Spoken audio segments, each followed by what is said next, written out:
Hello, folks. Welcome to the Genuinely Interested podcast. My name is Roy Bensby, and I'm your host.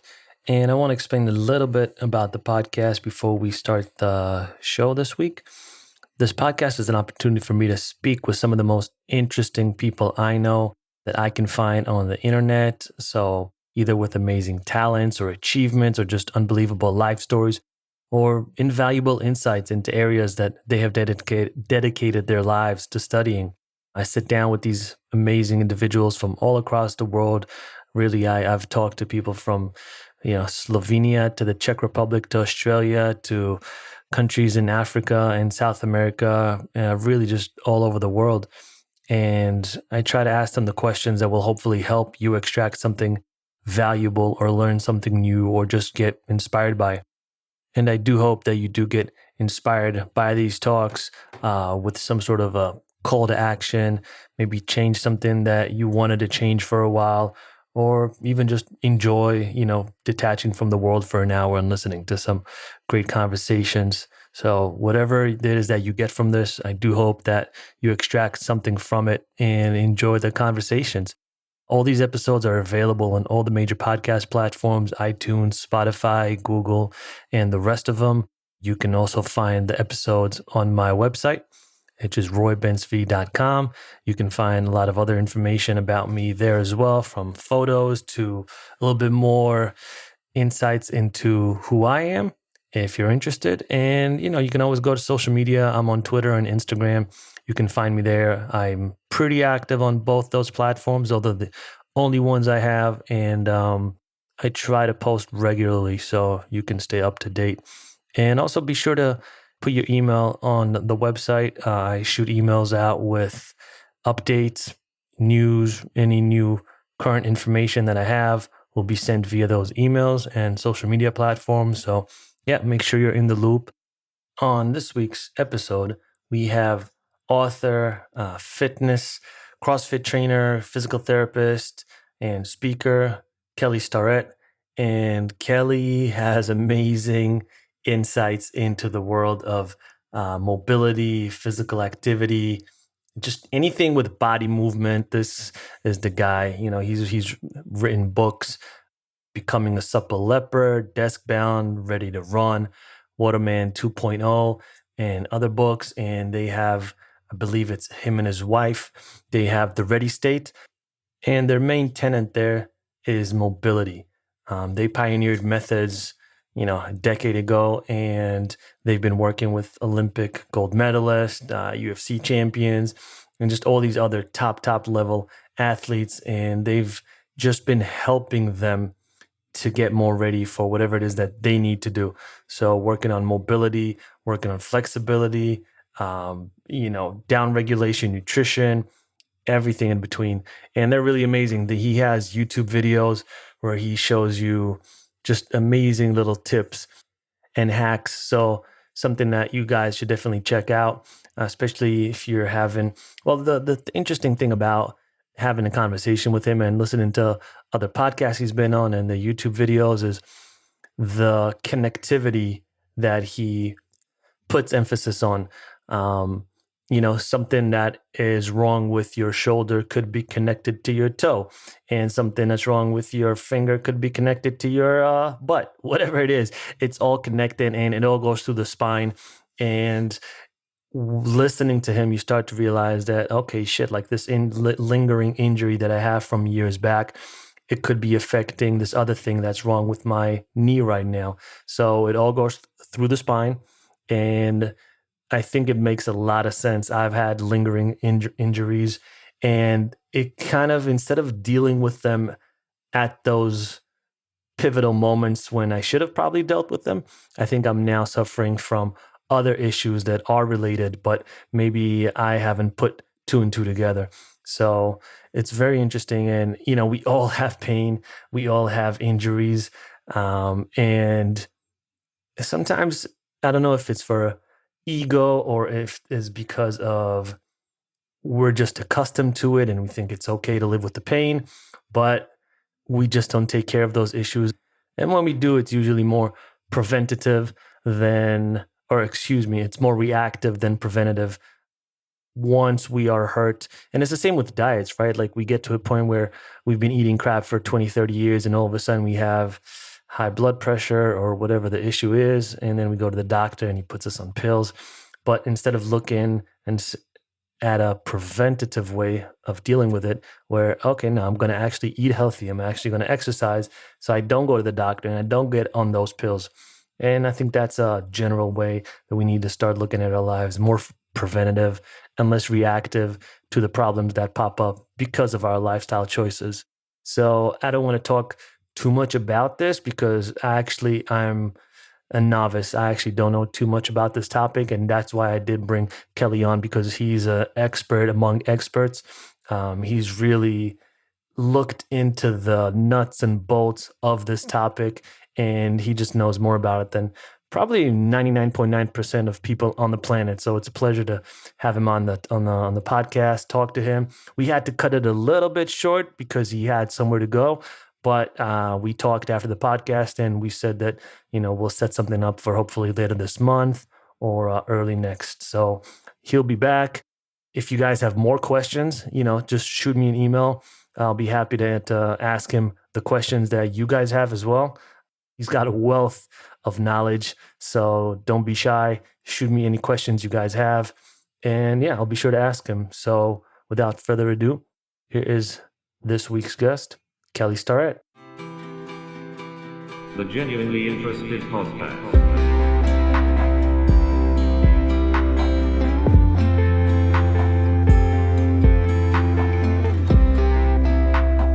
How you doing?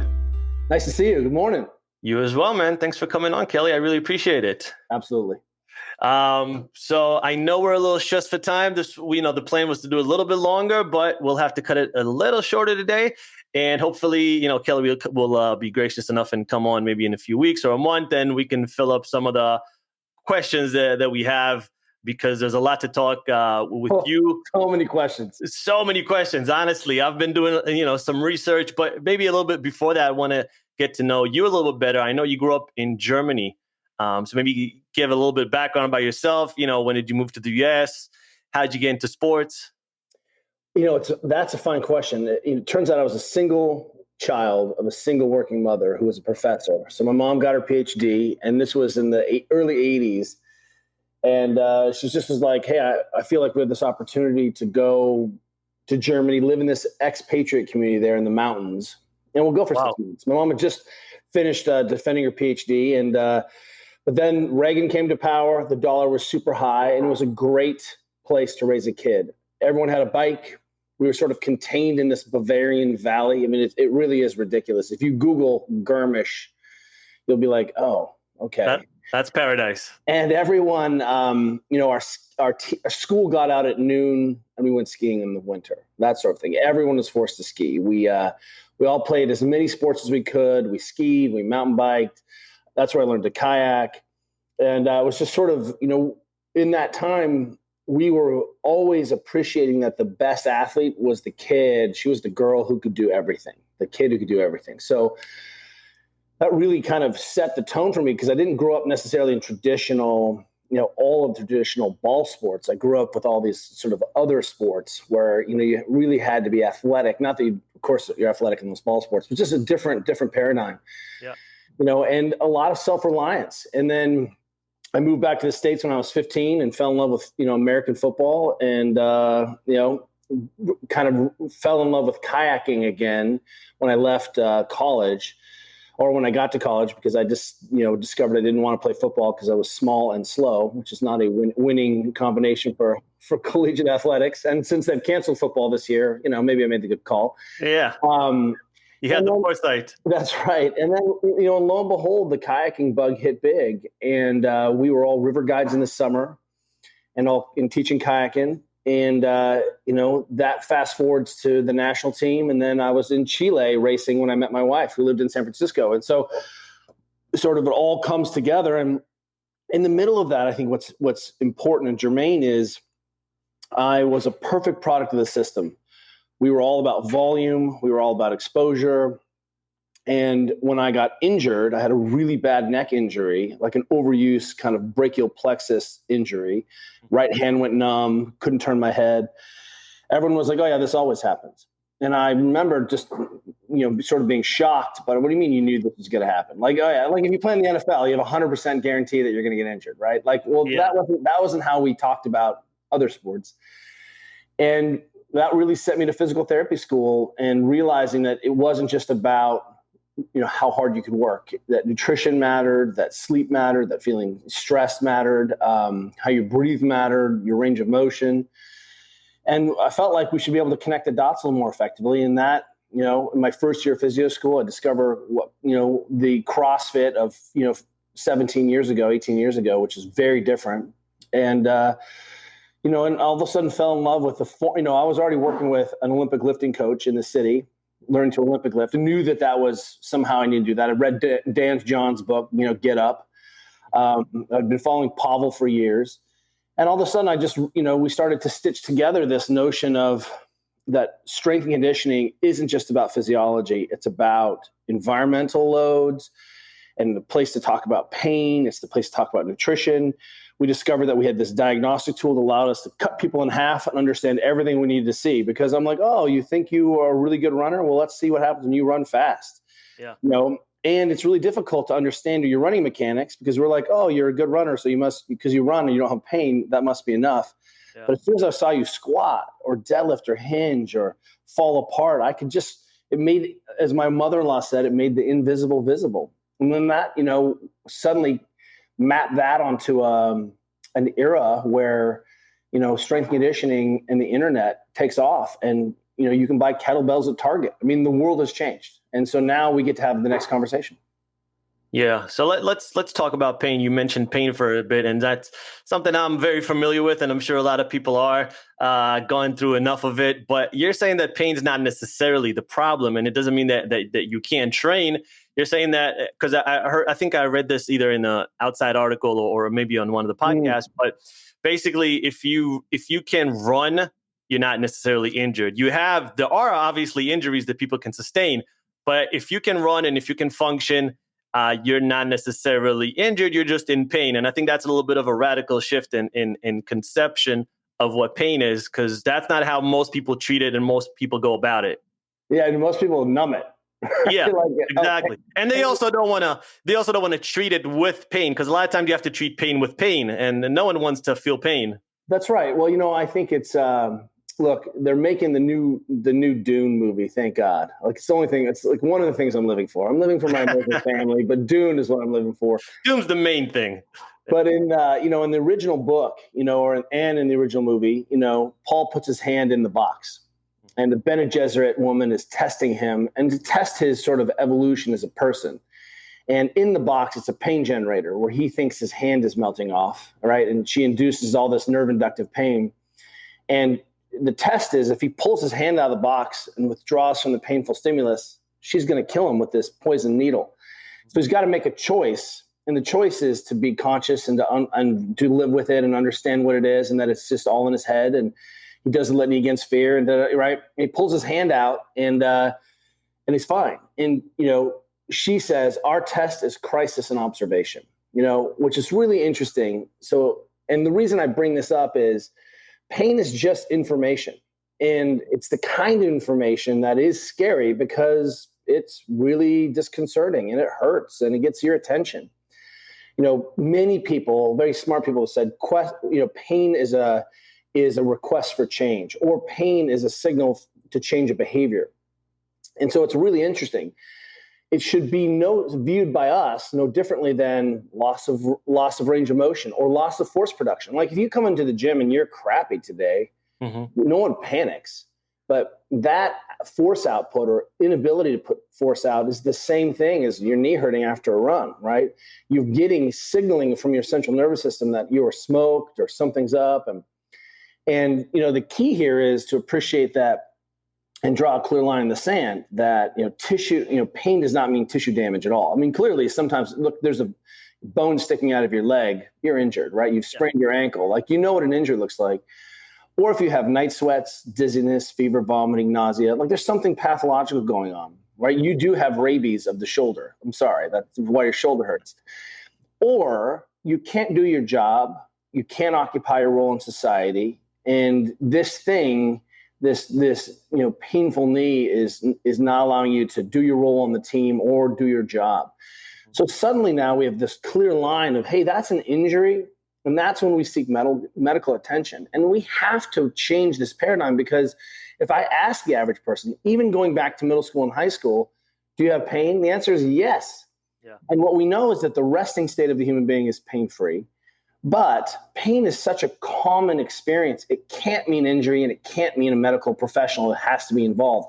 Why do I know? Because it's already going that way. We're not already involving the medical professionals, and I'll talk at a local high school, and I'll say, how many of you kids are pain-free? And very few, kids raise their hand. And I say, all right, who's got shoulder pain? Keep your hands up. Who's got back pain? Who's got knee pain? And the teachers and parents are like, what is going on? And I'm like, well, you never asked. And these kids thought it was normal. And then what we say is, take ibuprofen, take Tylenol, take weed, numb your pain, right? Ice that thing. Like, let's just numb it. Well, that's let's just numb your feelings. Pain is a feeling. So, and it's important to appreciate that, as a signal, it can tell us about adaptation errors, like, hey, I went really hard and then didn't decongest, or my nutrition is crappy, or I'm super stressed. That will tell your brain, sort of set your sensitivity. And let's appreciate that pain isn't in the tissues at all. You don't have pain generators in your tissues. It's all about how your brain perceives pain, right? Because I can tell you your knee hurts, and then for you, a beautiful woman walks into the room and your knee is not going to hurt. You're going to get on that. And it hurts less, yeah. It hurts less. And that's, I'm like, here's $1 million for your knee to stop hurting. And you're like, done. It doesn't hurt anymore. I'm going to go run. And, if you've ever been in a fight, for example, one of the dirtiest secrets about fighting is that you don't feel any pain during the fight. Yeah. You feel a lot of pain after the fight. 100%. But once the adrenaline is going, you're really pretty indestructible. And you will undergo real damage, but you may not feel it. And if you've ever been in an accident or broken a bone or had that experience. So what we want to do is shift this whole narrative about what does it mean, so we don't fear it, and that we begin to appreciate it as, hey, this is something I can control. I can change my environment. I can improve the local tissue health, sort of what we call small picture. So I'm like, hey, what's small picture? Well, we can decongest that. We can do blood flow restriction. We can go a shot. We can cup it. We can tape it. We have all these tools to desensitize or change how your brain's thinking about that tissue. And then big picture can be, well, show me that you're actually getting enough sleep. And if you're in pain or have chronic pain, or injured, your baseline for sleep is 8 to 9 hours, which means you need to be in bed at least 9 hours to get 8 hours of sleep. But if you're not sleeping that much and you have pain, I'm like, well, what did you expect? Your brain is all twitchy and messed up. So what we have a chance to do is, especially in the gym environment, in the training environment, is all become experts at helping each other manage what is a normal experience of human beings, which is having pain, which is like saying a normal experience of human beings is breathing hard on the bike. Yeah. It's normal. This is typical, and it's just information. Like, why'd you suck today? I don't know. Well, you drank 3 pitchers of beer and smashed a pizza last night. I'll tell you why you suck today, right? Why'd you suck today? I went for this run, and then I just sat in my car and watched that. You're like, okay, I get it. So that's what's the promise and the power of modern strength and conditioning. I feel like every answer you give is like a Pandora's box of more questions for me to ask. Like, you're just giving me more. For sure. Yeah, more fuel to the fire. But if I look at my own self as an example, and many years ago, I broke my leg, had a pretty bad accident, and couldn't train for about a year. And then fast forward to about a year, I'm sparring, I'm throwing across, boom, my shoulder's out, dislocated completely. And my coach kind of like, he moved it around a bit. It kind of like popped right back in. It was brutal 5 minutes of just severe pain. It was not fun. Brutal. Yeah, brutal. And then he sent me to a chiropractor, which, that's different. I don't know if, some people are for the pro, some people are against them, but regardless, I went to the chiropractor, and what he said was something that I think echoed something I've heard you say, which is it's a full body mechanics. Like, he says the reason I dislocated my shoulder was because of the leg that I broke, and because my leg, I was putting more emphasis on the left leg, which was the healthier leg. My spine was not aligned. Therefore, the shoulder, when I threw the cross, it kind of popped out. Now, at the time I was very young. It didn't really make too much sense to me, but now I see that there's much more, there's much more communication between all different body parts. And before I didn't realize that as much. Well, I think it's useful to appreciate that it was a common experience. It is your shoulder. Let's look at your shoulder. My daughter had a few years ago had a terrible spiral fracture of a tibia on a trampoline. She was working with a coach on her backflip, came down. She was about to go through puberty. Boom, smashed her tibia. Right. And the doctor was like, all right, took the cast off. And I won't bore you with the thing, but I was the worst dad ever. I'm like, we trained hard. I was like, you got to get her out of the splints. She's, they were just like, and at the end, I would be like, prove me wrong, and they'd be like, we've never seen bone density and healing. I just applied what we know about sports and performance to my daughter. Mm-hmm. But at the end, the PA was like, she's all set, good, go. And I was like, all good to go. What attaches to her tibia? Like all the muscles in her leg, like what are you talking about? Like she tore her interosseous membrane. She's been limping around in a cast for 3 weeks. What do you mean she's good to go? And it's not his fault. It's a product of our training and a product of our experience. And the key here is to appreciate that we can always make just so stories. Like, I have a hypothesis about why your shoulder and the compensation. It's just a hypothesis. But what I can tell you is that your shoulder doesn't work very well. How do I know? When I put you in a dumbbell or I put you in a split stance, you can't press very well, or you're missing internal rotation on that shoulder, on that side, for whatever reason, because you were on crutches and you used crutches for a ton and your shoulders became all douchey because you were forward all the time on the crutches and resting. The idea here is, well, how do we get away from this conversation of, well, my big toe hurts and so that changes my shoulder mechanics, which is real. We've seen that in professional baseball. Guy gets a ingrown toenail on his big toe and it hurts to push off. So he starts going around his big toe and his shoulder starts hurting. Like that's true, right? Yeah. Changes mechanics, what we need to do is appreciate that one of the reasons we engage in a movement practice every day is that movement practice tells us what's going on, because your range of motion and movement quality is a dynamic moving target. And if you don't believe me, have a baby. Don't sleep for a while. Jump on a red eye. Run a marathon, and then let me know how great your hips feel and how awesome your knees feel. Right? You're going to feel like 1,000 years old. Yeah. So the idea here is, well, if I did Pilates or yoga or I was swinging kettlebells or in a barbell movement, really, good program, I would expose myself to the limits of my range of motion every day. That's why, strength conditioning is as much about coordination and restoration and management of position as it is about changes in physiology. It's not just about getting stronger muscles. It's about neuromuscular efficiency, about exposing your joints and range of motion to all the ranges that they need to have. Yeah. And so all of a sudden, I think we don't need all these correlate languages of diagnostics. Like, it's great if you're a physical therapist or a chiro. It's great if you used FMS or what, but I need you to understand what's happening in front of you today, because this is who you are.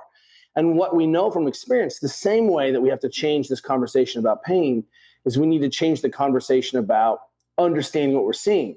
Because if I give you a test and I'm like, here's a snapshot of how you're moving, you'll be like, that's great. I crushed that or I didn't crush that. That goes in the drawer. You go back to train. It doesn't change any of your behaviors. Yeah. But if you start to get to the idea that you can understand how you're moving today, when we were doing those front squats, man, it was difficult for me to keep my foot pressure, and hitting depth was tricky, or I started to lose my back, or my rings started to internally rotate. All of a sudden, it's really easy to see what's going on if you know what to look for. That means that the stimulus for adaptation, the training, which we love to do, and the gym is the richest it's ever been, is also the diagnostic tool, so that we can conjoin behaviors with what's going on. That means when things start to go haywire, boom, we can kick them back in. Oh, I need to spend a little more time on my ankles today. Why? Because I don't know.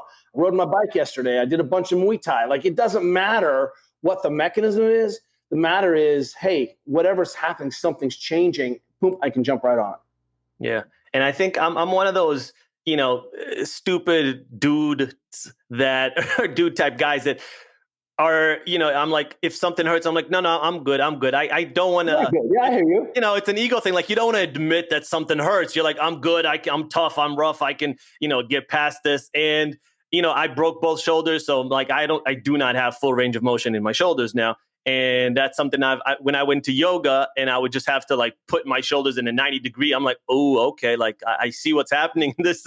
I can't do what the 65-year-old lady is doing next to me. Granted, she probably doesn't have two broken shoulders, but I'm sure that's something I can work on. But I've noticed that, over maybe the past few years, and again, this goes back to potentially everything being connected, I'll go pick up something off the floor, boom, backs out. I can't move for 3 to 4 days, just like a regular mundane movement, right? And Yeah, the question is, what were you picking off the floor? Am I got like a 500-pound dumbbell in your living room? No, like the water bowl for the dog, right? Something that like a pound. So is there a point only recently have I started to realize that and think about, okay, like everything's connected. I need to start taking care of all these things because a shoulder could affect my back, could affect my leg, could affect everything else. It will affect it because the way that your spine creates stability, right? Your spine is such a complicated structure that we can't even model it in a computer. How about that? Like it has so many moving parts and so many forces on it: diaphragm, obliques, pecs, your low back, your shoulders, your lats. I mean, holy hell, the number of forces on your spine are insane, right? Yeah. But your spine is connected to your pelvis. I don't know if you've noticed that. I have. And it's super weird to think that we look at your spine without looking at what's going on with your hips. And so someone has low back pain. I often don't think it's a back problem. I think you have a hip problem. Why? Well, the hip is, so the spine is like a chassis, and you have these big engines, and the spine can generate force and move and all that. But the big primary engines of the body are the hips and the shoulders. So off of that organized chassis, we have better hip function. People forget you have 13 muscles that create external rotation in your hip. You think external rotation is important? I don't know. You have 13 different ways to create it, right? So when your foot is straight and your coach is saying, screw your feet into the ground or knees out, right? I mean, that's one of the ways that we use to create stability to the spine. And so what we're looking at is, hey, if I have this leg system and I put my pelvis on top of it, well, how do I create a stable relationship between pelvis and femur? It's not through the hamstrings and glutes, or the hamstrings and quads. I mean, those are long rubber band muscles, right?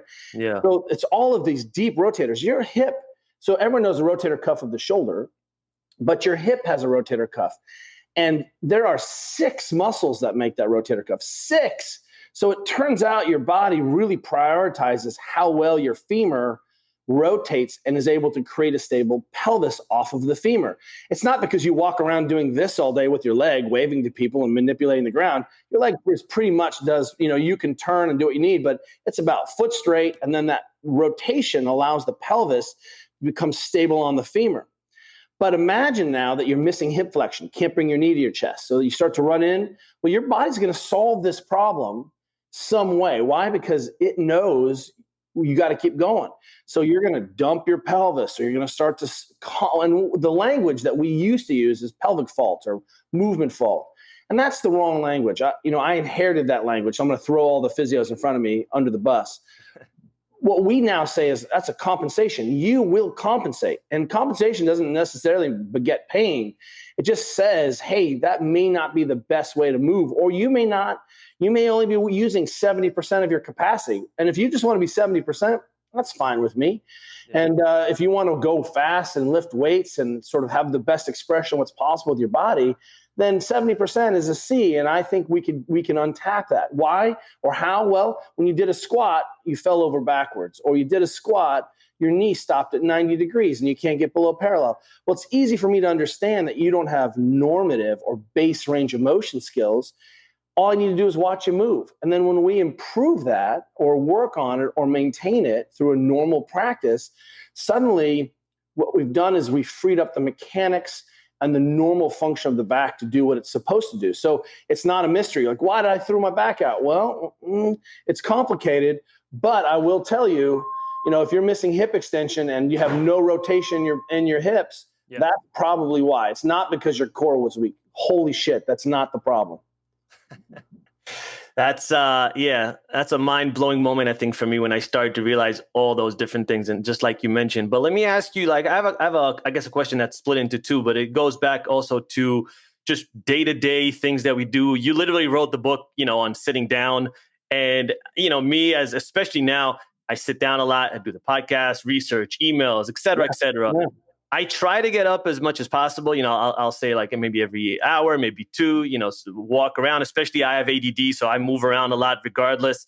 And I think that helps me out a little bit. But does all those little movements, does that negate any of the harm from all the sitting down that I do all the time? Or do I need to completely rethink the way I work? And also I remember that you said something that also blew my mind. When you extend your head forward, that puts all I think it was like 10 extra, like an inch was 10 pounds, if I'm not mistaken, That's right. on the spine. And I immediately took my head back. I was like, okay. I just immediately took my head back. And I've been trying to be very conscious of that ever since. But yeah, I guess do I need to change the way I do work, or is what I'm doing taking those breaks and trying to be more conscious of the way I sit enough? Well, let's just say that sitting isn't bad, right? Yeah. Sitting in a chair is less good than sitting on the ground or sitting cross-legged, right? Or kneeling. Why? Because one of the things that we evolved to do over 10,000 years, the last 10,000 years, we haven't changed at all. But for 2.5 million years, it got us to here. It turns out we slept on the ground, toilet on the ground, ate on the ground, cooked on the ground, hung out on the ground, right? There weren't chairs. Chairs are a pretty recent invention. Yeah. And it was really a status symbol to get people off the ground. If you had a chair, you were up over everyone else. And the idea here is that chair doesn't tap into the stability system of your spine, right? Because you can't use your hips to create a stable pelvis. And so you're just sort of wobbling around. And don't worry, your body will solve a problem for you. It will just either slouch till you get to the end. We call it hanging on the meat, right? You're fine. And again, that may not even ever be a generator of pain for you. Yeah. But it turns out it probably will compromise your function. And there is a body of research now showing that ultimately it's not about sitting and standing. There are changes in your ability to put your arms over your head and take a full breath and have your pelvic floor work and extend your hip and et cetera, et cetera. But if you're just low level, moving around, it may or may not be a problem. It may be a problem. But the real issue is, are you moving or are you not moving? Because you're designed to be in constant motion throughout the day. And that's what I really want people to understand. It's not sitting bad, standing good. Dude, go ahead and stand at a factory job on your feet for 10 hours. Let me know how that goes for you, right? Brutal. It's brutal. And that's why they have mats that squish and you put your foot up and you need to fidget and you may need to take a break and sit down. The idea is we're in constant motion. So any one position for a long period of time, no good. Harvard, that institution, describes sedentary lifestyle as sitting more than 6 hours a day. And we can be more granular than that. A sedentary behavior is any behavior that falls below a metabolic equivalent. So how much energy your body's moving. Mm-hmm. So a metabolic equivalent, if you've ever been on an old Stairmaster, it says Mets, how many Mets you're doing, right? Yeah. That's why I always think about the baseball team, the Mets. I'm like, well, that's kind of legit.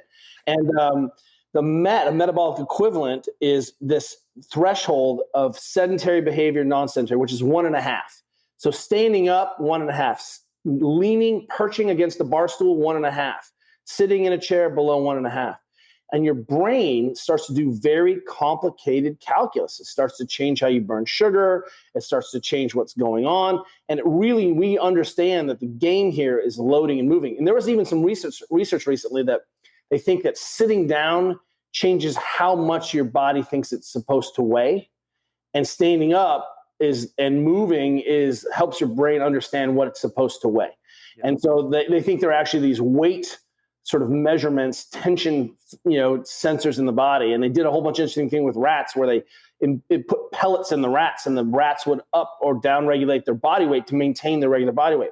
Wow. So I'll just say that the field of sedentary biology is very interesting. But for you, if you just want to go do elliptical machine and bicep curls, it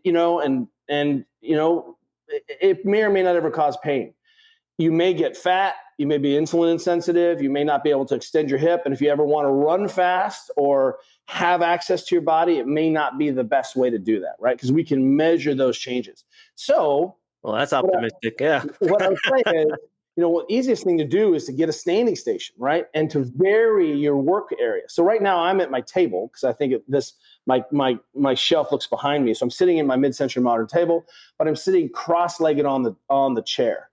You can work on the ground. You can get a little stand, like our friends at Veridesk make this little laptop tray that goes on the ground. So I do a lot of work on the ground, which means I'm secretly working on all my hip range of motion on the ground.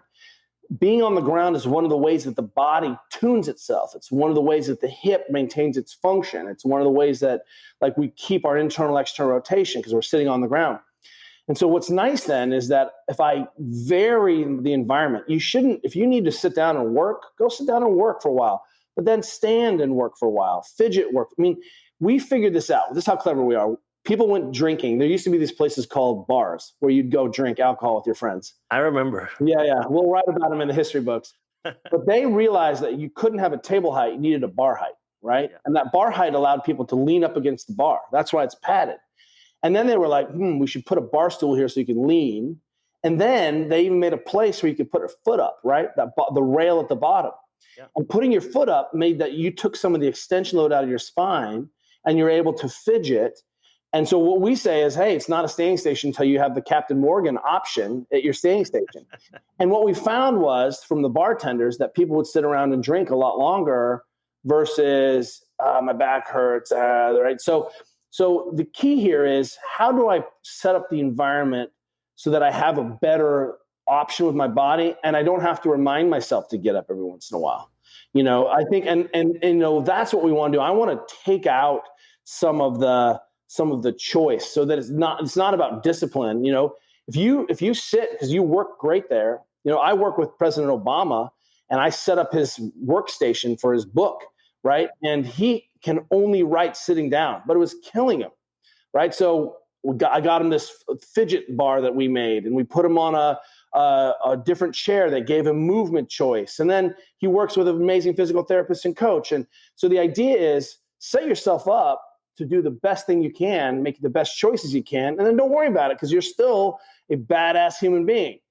So for you not to, Frans Bosch is this current writer and thinker from the Netherlands, and he's one of the best thinking writers about coaching and motor learning and movement. And he has a great quote in there in his new book. It says, "There's more variation in waltzing than there is in sprinting." And the idea here is that at low intensity exercise, it matters less. Yeah. Low intensity movement, it matters less. So for example, walking with your feet turned out like Donald Duck, it's not great, but you can get away with it walking low level, your grandma, fine. But if you want to sprint, if you want to snatch and clean and jerk and cut, your foot has to go straight. Mm-hmm. If you want to win a Tour de France on the bike, your foot has to go straight on the pedal. So at high intensity, at high speeds, high loads, high iterations, we need as much physiology and access to the physiology as we can. At low level activities of daily living, it matters less. And that's the way to think about it, right? So for me, I always want to maintain the choice of being able to have the best expression of the thing. It means full hip range of motion. Because what I want people to appreciate is that your body is so anti-fragile and so robust, it will put up with your crap for a long time. But if suddenly you have a hip impingement, right? Or you went to a boxing class and dislocated your shoulder on a punch, that's crazy, right? Then what it turns out was, well, maybe your resting position did matter and your lack of internal rotation of your shoulder did matter. Why? Well, you weren't clever enough to forecast yourself into 20 years in the future, 10 years in the future, and appreciate that your lack of range of motion was going to cost you something when you wanted to go fast, learn a new skill, end up falling, do something at high speed. So that's really the issue. And so now at least we can say, well, here's what every human being is forecasted to be able to do. Why can't we do it? And I think that's a lot easier bar to set than you think. And pain is the lowest bar. So if you just want to get out of pain, that's pretty simple, right? But that's not the tricky part of training, of practice, of skill. And that's okay. We have our whole lives to become better at this. It's okay. You don't have to fix it all today. Yeah, I feel like a lot of the inventions, modern inventions, are, they produce comfort, but not necessarily biologically what we need. And, even toilets, right? Toilets is another one. Like when you sit outside and squat, like you're going to go in a second, right? Where versus in the toilet, you're going to sit on your phone and you're going to be there for, a good amount of time. It's perfect. We sell squatty potties to people, right? No. You need to poop like your ancestors to poop, but in the comfort of your own home. Yeah. Look, it's not an accident that we are designed to like hold on to our calories, right? Because that is really efficient. Thank God. But that makes that sugar and that carbs, man, it is addictive stuff. Like, why is porn so addictive? Let me tell you why. Because we are wired to reproduce, right? So, I mean, when you start to look at these things as, hey, this allows me to save energy. Oh, this sugar is so good. Like the difference between salt and sugar. Salt is biologically imperative. You need salt. And the better you eat, the cleaner, I'll put in quotation marks. Once you start eating whole foods again, you start eating processed foods, you have to add salt back to your diet. You're not getting enough salt. And your brain is so sensitive that it will tell you you've had enough salt. Like you'll start salting things. It's so good. Salt. And then all of a sudden you're like, that's too salty. That is your brain saying you have enough salt. Sugar, there's no off button. Yeah. Like you're just like, get me on that treadmill. And that's because sugar's like crack. Dude, it is not like crack. It's crack. It's crack. It is heroin. And when you begin to see sort of what we're set up, no wonder Instagram is so addictive, right? And these behaviors that allow us to relax and not have to expend energy, those are addictive. And they have made our lives better. I mean, going out and hoeing a field by hand is shit work, right? And I don't want to do that anymore. And, so on the one hand, what we have to do is, as my friend Matt Vincent says, he has to do a bunch of fake work to support muscles he doesn't need in his real life, right? That's what he says. Yep. And that really is very intuitive or very insightful, because what we're doing now is realizing, okay, we have to go in the sun. I used to not have to worry about that, right? I have to walk more. Well, I used to have to walk a lot more because we couldn't afford a car. No one had a car and it was hard. And, I had to exercise more. Well, if I have to chop firewood and carry stuff, I don't need to move my body as much. So all of a sudden we're having to sort of say, well, what does it mean to be a human being? What are the essential behaviors that we need to put in so that we can at least just keep the machine humming?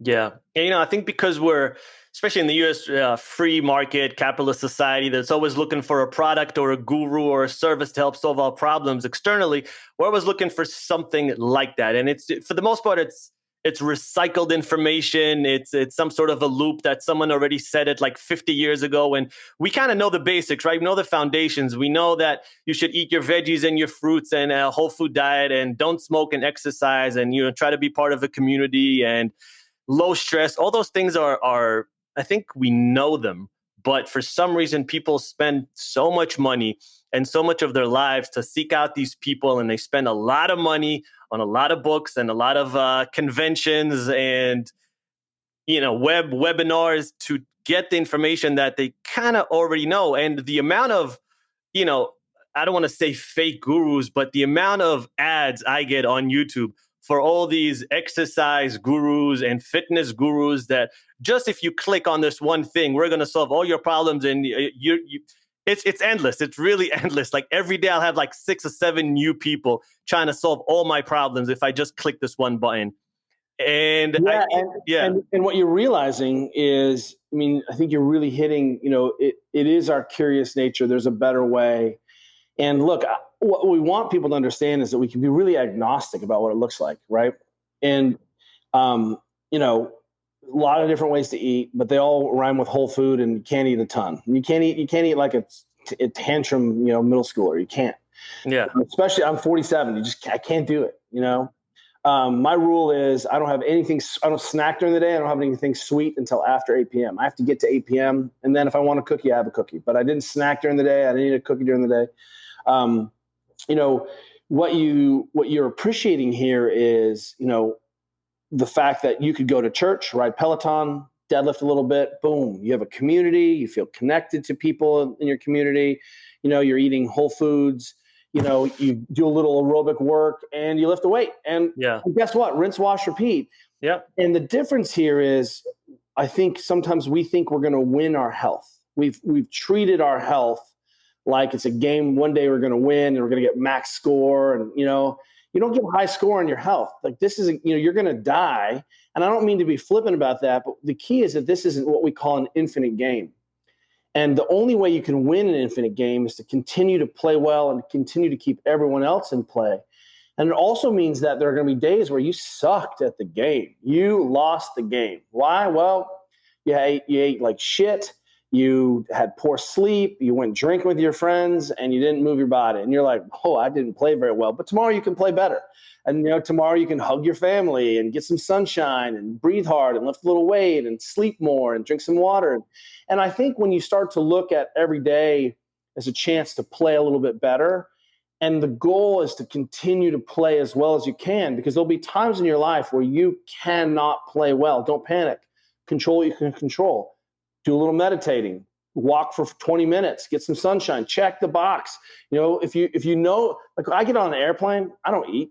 I'm just sitting here. I don't need to eat anything. Like my brain is like, you should eat something. I'm like, no, I don't need to eat anything. And so I'm like, I'm winning the game today. And I think when we look at it like, I'm going to take my shirt off one day and reveal my abs on Instagram, and then I'll have one. Dude, that is what a bunch of horse crap that is. And you won't win, because the next day when you're smashing pizza again, you're going to just be chasing this thing. So what I think all of those ads really do speak to the fact that we're looking for a shortcut or a better way. And instead, set up your life so you don't have to make a decision. If I don't want to eat cookies, I don't have cookies in the house. I swear, if there are cookies in the house, I'll wake up at 2 a.m. and I will be like, it's my God-given right and destiny, and I will protect my family by eating these cookies. And you know what I mean? And I'll eat all the cookies. And so I just don't have cookies in the house. Like that's just easy for me, right? Yeah. If you don't want to be on your phone and you think that that's a problem, don't put your phone in your bedroom.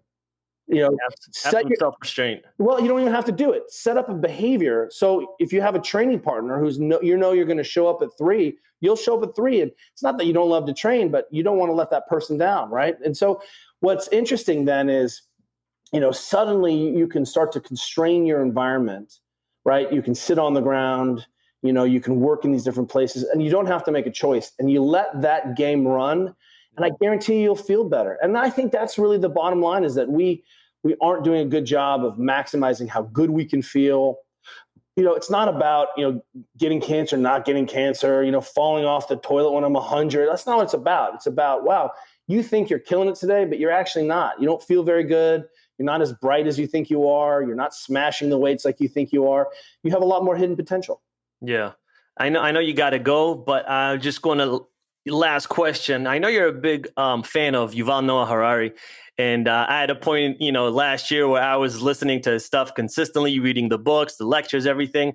But do you have someone that maybe this year you've been listening to that's maybe just as good or just as influential? It's interesting right now. We're in the age of synthesis, where, Harari is like my total hero. Yeah. I aspire to integrate as many things as that kid can integrate. Yeah, he's amazing. What's interesting is I am deep diving back into like body systems. Like I've become super obsessed with understanding more about fascia. Again, like it's not like I didn't go to grad school and I have all these fascia nerds.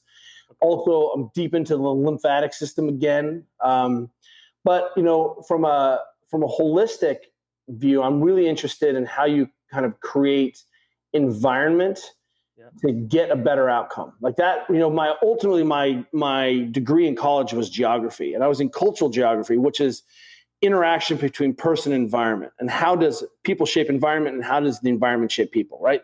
What a good thing to study, because it's all about human behavior anyway. I am a humanist, but what I would say is, to that end, I continue to look at things like David Epstein's book Range.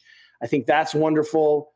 And I keep thinking about how we can sort of manipulate and change our environment a little bit culturally. My favorite book last year I read was called The Man Watching.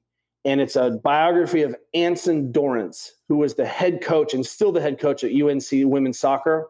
He's the winningest coach in history at any level of anything. Like, if you don't know who Anson Dorrance is, you actually aren't a fan of coaching. And but what's really interesting is to listen and watch or read about how he developed his culture and how he developed his system through trial and error, and how he continually sets the system up to let the best athletes and the strongest women, the best women, sort of thrive in that environment, right? Because not everyone is a special snowflake, you know. Yeah. And to create an environment where you don't have to do as much work and you can focus on the person, that's really the magic. Because otherwise, we just run out of focus and attention. So The Man Watching, Anson Dorrance, again, it's about really looking at this interaction of humans and how clever we are and how much more clever we can be. And right now, we're seeing suicides are up, domestic abuse is up, depression is up. We're not doing a good job right now. And because we're really not doing the things that humans should be, like everyone's like, look at all these house parties. I'm like, yeah, people need to be with other people. Like, It may not be right or healthy or good, but you can't keep humans apart, because that's what makes us humans. And I think people are discovering that. So hopefully we'll figure that out. But I'm more forgiving of these parties, because I'm like, man, this is, humans are what's most important. And so thinking about creatures. We are social creatures. We need it. It's not optional. Yeah. And you're not a lone wolf, and even wolves have friends. So I think that's what's interesting to me right now. So I'm kind of back to foundational principles. As I go deep into the weeds, and now I'm like, the lymphatic system. Yeah. Looking at the brain and neuroplasticity. And then, so in those terms, I think, that's what's most interesting right now. That's awesome, man. Well, like I said, I know you got to go. We got a little bit of a hard stop here, but I still have a lot of questions. So hopefully we can do it again in the future. Anytime. Once you wind me up, clearly I have a lot to say. Yeah. Because I think I love it. I think we're killing it. I am such a fan of what we're doing in strength and conditioning, in fighting, in culture. I just feel like that's how we're going to get out of this thing. We're seeing that, metabolic disease is what really the thing that's destroying our culture right now through COVID. It's not necessarily the disease. It's the fact that we're so insulin sensitive, so obese, we can't fight off the disease well. Well, that's not someone's fault. Someone arrives in that position because of training, because of diet, shaping, but that's because their parents didn't know. And we sell Coke at schools for fundraisers. So there's a whole bunch of stuff that we need to think differently about at a really different scale. And if we don't get it right this time, shame on us, Dude, we have so much to talk about. Like that last bit, I have like 27 questions good. About that last bit. We're coming back. I'll talk to you next week. We'll have to do it again. But so guys, check out The Ready State. There's a website, there's an app. You can see all of Kelly's books. Just check everything out. He's awesome. A lot of great insights, information. There's a YouTube channel. So check everything out, and we'll have to do it again. Thanks so much, Kelly. I really appreciate it. Super pleasure. We'll see you soon. See you, man.